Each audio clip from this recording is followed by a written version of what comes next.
Kembali di Kompas Petang, Saudara. Presiden Joko Widodo dijadwalkan berkemah di lokasi ibu kota negara di kawasan Sepaku, Penajam Pasir Utara, Kalimantan Timur.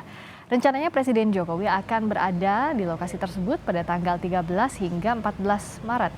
Sejumlah persiapan sudah dilakukan di lokasi yang akan digunakan sebagai lokasi perkemahan. Gubernur Kalimantan Timur Isra Nur seperti dikutip dari keterangan tertulis Humas Setprov Kalimantan Timur mengatakan rencana kemah di lokasi IKN tersebut juga akan dihadiri oleh para gubernur se-Indonesia. Namun yang akan menginap saat kemah bersama Presiden hanya 5 gubernur se-Kalimantan.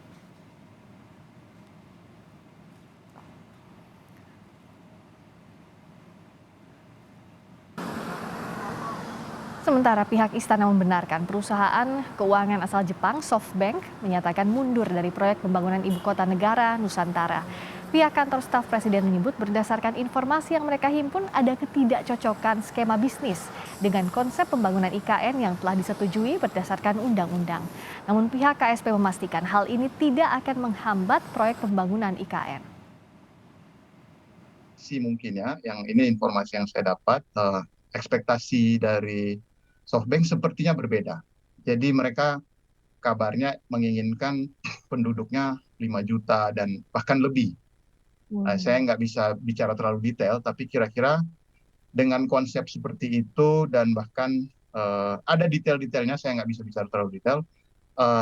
Artinya skemanya itu berbeda dengan yang kita mau bangun dan yang sudah ada di Undang-Undang IKN. Nah, dengan skema itu wajar jika mungkin ekspektasi dari profitnya dan sebagainya mungkin tidak masuk.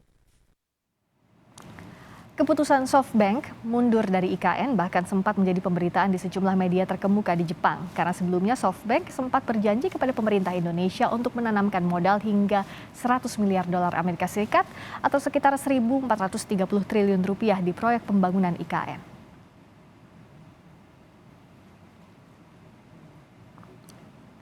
Terkait dengan mundurnya salah satu investor pembangunan ibu kota negara baru, bagaimana proses pemindahan ibu kota? Apakah terhambat? Untuk membahasnya kami sudah bersama dengan Ketua Tim Komunikasi Ibu Kota Negara Baru IKN, Siddik Pramono. Selamat sore Pak Siddik. Selamat sore Mbak Priska. Saya mau konfirmasi lagi, jadi sudah dipastikan SoftBank Jepang mundur atau masih ada proses negosiasi? Sejauh ini dapat kami sampaikan terkait dengan ketertarikan ataupun juga keputusan lain dari calon investor untuk berinvestasi di ibu kota Nusantara, ini masih dalam tahap awal ya Mbak ya. Jadi pembicaraan untuk sampai ke tahap penentuan bisnis model yang tepat antara pihak otorita IKN dan juga dengan calon investor masih belum sampai ke tahap detail. Dan kita juga baru mendapatkan informasi itu dari pemerintah media sejauh ini. Oke, jadi sederhananya kalau publik bertanya sekarang, jadi SoftBank ini masih jadi calon investor atau sudah dikeluarkan dari list investor? Kita tentu mengapresiasi jika ada calon investor yang berminat berinvestasi di dalam program pembangunan IKN ini. Tapi sejauh ini dengan baru terpilihnya kepala dan wakil kepala otorita, tentu proses ini masih di tahap awal. Oke, jadi awalnya SoftBank berjanji, tapi setelah keluar Undang-Undang IKN dan terpilihnya kepala IKN baru tidak sesuai dengan skema bisnisnya, begitu ya?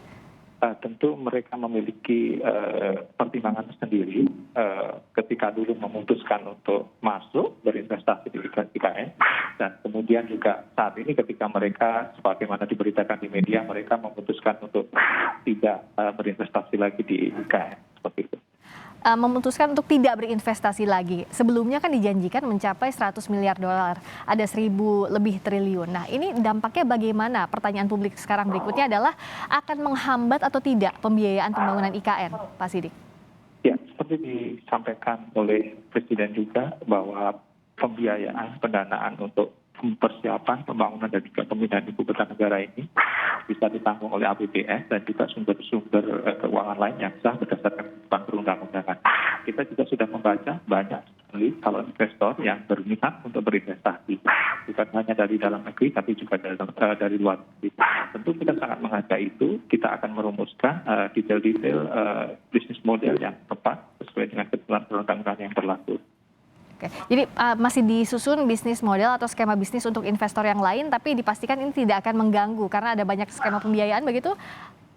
Iya, tentu ini tidak akan mengganggu karena kita sudah berkomitmen untuk melakukan persiapan dan pembangunan ibu kota negara ini dengan APBN dan juga dengan sumber-sumber pendanaan lain yang dimungkinkan oleh ketentuan perundang-undangan. Sejauh ini Pak Sidik, sebenarnya sudah ada berapa calon investor atau bahkan yang sudah pasti berinvestasi di pembangunan IKN? Kalau dikatakan pasti, tentu kita sekali lagi mengapresiasi adanya minat dari calon investor. Soal jumlah, soal siapa saja, tentu ini kita masih terus menginventarisir dan kemudian juga nanti akan berlanjut ke tahapan-tahapan bicara yang lebih teknis dan lebih detail. Tahapannya sampai publik bisa mengetahui dan dibuka ke masyarakat siapa-siapa saja investor yang pasti berinvestasi dan tidak, itu kapan dan rinciannya apa atau patokannya apa? Pemerintah juga termasuk di otorita ibu kota negara dalam rencana itu sudah merumuskan sejumlah program yang bisa dikerjakan, yang akan dikerjakan di dalam program pembangunan IKN ini. Tentu detailnya nanti kita pada saatnya tentu akan dibuka siapa saja investor yang berminat dan skema-skema bisnisnya seperti apa yang akan dijalankan di sana. Oke. Nah, setelah Undang-Undang IKN diketok palu, juga sekarang kan Kepala Otorita IKN sudah terpilih, skema bisnis ini sudah sampai mana disusunnya? Karena kan ini yang jadi pegangan begitu ya bisnis model ini untuk para investor berinvestasi. Tentu dalam rancangan awal, dalam rencana itu sudah disiapkan, Mbak, skema-skema bisnis yang dimungkinkan dalam pembangunan ibu kota Nusantara ini.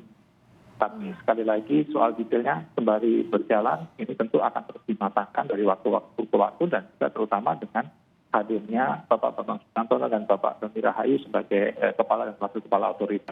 Proses ini akan terus berjalan dan pada akhirnya tentu akan terus dimatangkan dan meyakinkan kita bahwa apa yang kita harapkan tentang pembangunan Nusantara ini akan berjalan dengan baik. Kalau dari data yang kami miliki dari Bappenas, buku saku Bappenas terhadap pembangunan IKN ini kan jelas disebutkan bahwa 2020 sampai 2024 itu pembangunan tahap awal infrastruktur utama. Nah, untuk tahap awal ini pembiayaan yang ada dari skema baik itu pemerintah maupun swasta ataupun investor lainnya apakah sudah mencukupi? Sejauh ini karena pembangunan infrastruktur dasar salah satu yang akan disediakan oleh APBN tentunya ini jadi pemungkin untuk kemudian masuk ke program-program yang lebih lanjut dalam pembangunan penyiapan ibu kota Nusantara. Karena kan kalau kita bicara target, Pak Presiden bilangnya sebelum 16 Agustus 2024 sudah pindah ke sana. Begitu pula dengan Istana, MPR, DPR, dan lembaga tinggi negara lainnya akan pindah sebelum tanggal itu. Sudah siap ke sana? Tentu mudah-mudahan dengan dukungan semua pihak dan juga kerja keras kita semua, pemerintah, otorita IKN, dan juga kementerian lembaga terkait, tentu kita akan sama-sama berkomitmen, sama-sama optimis bahwa target itu akan bisa terpenuhi. Termasuk kalau kita lihat investasi ini kan yang salah satu diharapkan dari Arab Saudi. Kemarin Pak Luhut langsung ke sana. Itu kapan bisa dikatakan bisa pasti Arab Saudi berinvestasi? Karena kan dikatakan oleh Pak Luhut saat bertemu Pak Jokowi akan ada task force yang dibentuk begitu ya? Betul ya Pak Sidik? Itu mungkin di ranahnya Pak Kementerian Investasi nanti sembari bekerja sama dengan otorita dan kementerian terkait pasti akan kita matangkan. Oke, tapi terkait dengan SoftBank yang mundur ini, saya kembali ke pertanyaan awal saya. Artinya bisakah dipastikan bahwa ini tidak akan menghambat segala bentuk pembiayaan pembangunan ibu kota negara, terutama di tahap awal 2020 sampai 2024 dan seterusnya, Pak? Insya Allah dengan dukungan kerja keras dari semua pihak ini akan tidak akan mengganggu proses pembangunan ibu kota Nusantara. Oke, karena tadi kan Pak Sidik mengatakan bahwa ada beberapa persen dibagi-bagi, ada yang skemanya swasta, investor asing, juga dari pemerintah. Nah, untuk proporsinya investor asing ini berapa persen bisakah dibagikan? Kita tidak bisa sampai angka detail tersebut, tapi tentu hitungan-hitungan sudah dilakukan dan nanti pada saatnya kita juga akan diskusi angka tersebut. Oke. Dan soal pembangunan ini saat ini tahapnya apa? Untuk menggayat investor ini masih terus dilakukan, artinya masih cair siapa saja yang akan menjadi calon investor begitu ya Pak Sidik? Iya, betul. Mhm. Dan kalau arahannya dari Pak Presiden apa? Terutama kan kemarin setelah terpilihnya kepala otorita diajak ngobrol semuanya dalam rapat di istana. Prioritasnya apa sih Pak dalam pembangunan ini dalam beberapa waktu awal, terutama soal tadi pembiayaan, lalu juga pemindahan nantinya sampai 2024? Yang pasti kalau terkait dengan persiapan dan pembangunan ibu kota Nusantara saat ini tentu kepala dan wakil kepala otorita secara intensif melakukan koordinasi dengan kementerian dan lembaga terkait seperti arahan Presiden bersama dengan Bappenas terkait dengan perencanaan, kemudian dengan PUPR terkait dengan soal pembangunan persiapan infrastruktur, kemudian dengan Kementerian KLHK dan ATR terkait dengan soal pertanahan seperti itu. Kemudian juga penyiapan regulasi terkait dengan peraturan turunan yang menjadi amanat dari Undang-Undang IKN. Ini tahapan awal yang akan dikerjakan dalam 1-2 bulan ke depan. Oke, dan targetnya 1-2 bulan ke depan ini bisa terwujud begitu ya Pak? Ya, kalau terkait dengan peraturan turunan kan memang amanat undang-undang mengharuskan itu selesai dalam 2 bulan setelah undang-undang diundangkan. Oke, baik. Kita lihat progresnya dari pembangunan ibu kota negara. Terakhir SoftBank mundur dari proyek IKN, tapi diharapkan ini tidak menghambat proses pembiayaan juga pembangunan ibu kota negara Nusantara. Terima kasih Pak Siddik Pramono, Ketua Tim Komunikasi Ibu Kota Negara IKN, telah bergabung di Kompas Petang. Terima kasih, sehat selalu.